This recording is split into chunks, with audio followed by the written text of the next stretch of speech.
the Rocky movies are a lot about hope and about those achieving those dreams which seem unreal. And like obviously I wasn't an actor before, and if you would have talked to me before that movie, like asking me like, could you imagine to be in Hollywood, it would be like an unreal thing. Not impossible, but it seems so far away. And you know, like it actually happens now, so I think I really can connect myself to the Rocky franchise and his. I mean, when he started the movie in the first one, he was like an average boxer, nothing special. But he took his chance, you know. It's about taking those opportunity and work hard and achieving your goals.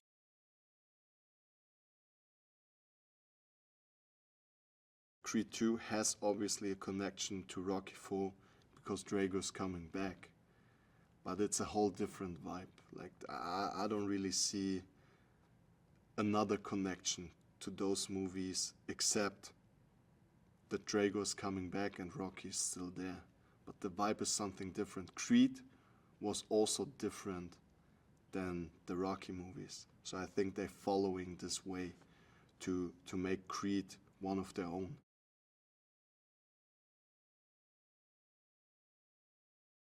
We needed like a couple of weeks to really get close to each other.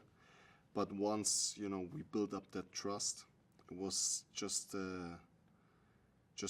great working with him, you know. It made it so much easier, and he helped me a lot because he has the experience, and I mean, he's really big right now.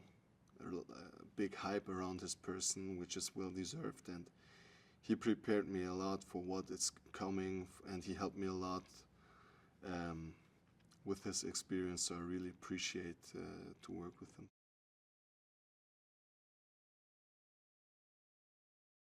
I think he could do easily a career as a boxer.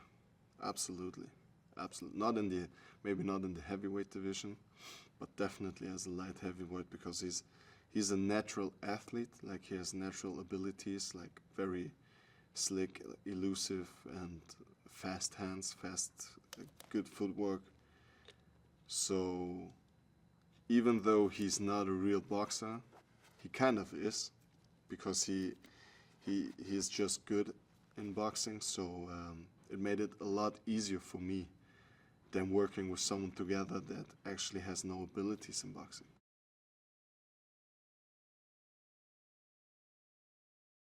He weighs like 50 pounds less than me, so he moves like, yeah, you can't really touch him. So that's why a guy like me, you always have to pressure those fast, smaller guys, you know, trying to lock him up in the corner and then let him taste your power. So, but definitely he had his advantages, I had mine, and that's what makes it so interesting in the end of the day.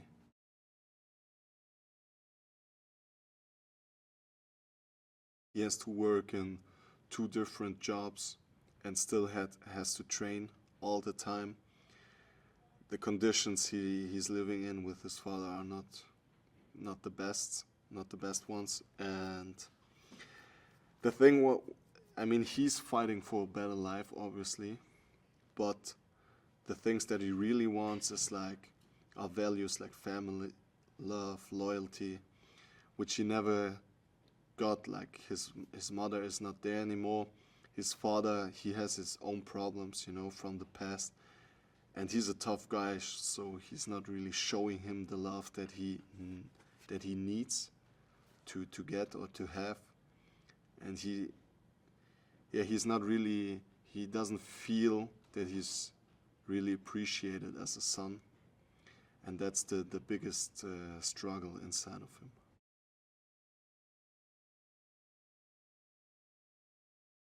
She's super nice. Very sweet woman, very respectful. It was like with those guys, even like with Dolph or her, it's like super easy to work with. They have no attitude at all.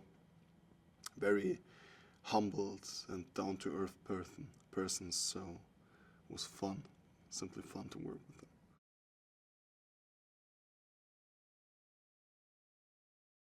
There's so much emotional stuff going on in this movie, on both sides, on Adonis' sides and on mine. And I think people are gonna be even twisted who to cheer for, and that's what we wanted to create in the end of the day, that, you know, that people are gonna see this last fight and they feel for both of them, and they kind of want both of them to win. That was the absolute goal, and I think we created that atmosphere.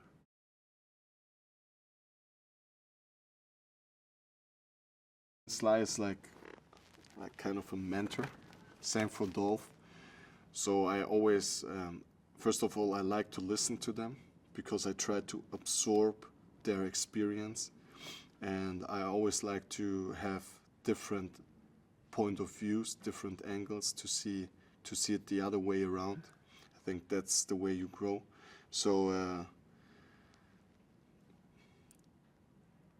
that there are no real words to describe what it feels like when a person like Sly takes you to the side and giving you some explanation and some of his experience, and I only can say that I appreciated that, and I was honored. I was simply honored.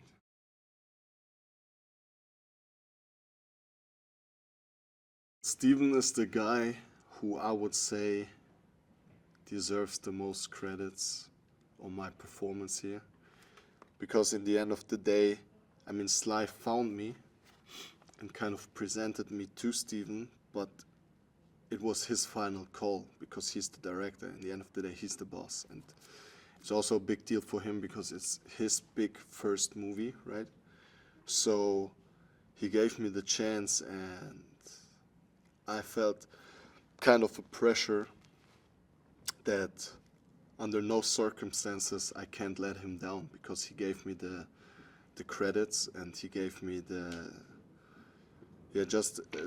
credits to play this role. He thought that I'm the right guy for this role, and I worked with him day and night on my acting. We had multiple acting coaches. We went through every scene before we actually started shooting, taped every scene, tried to improve every day, and tried all different kind of angles, different variations, and he made me better every day.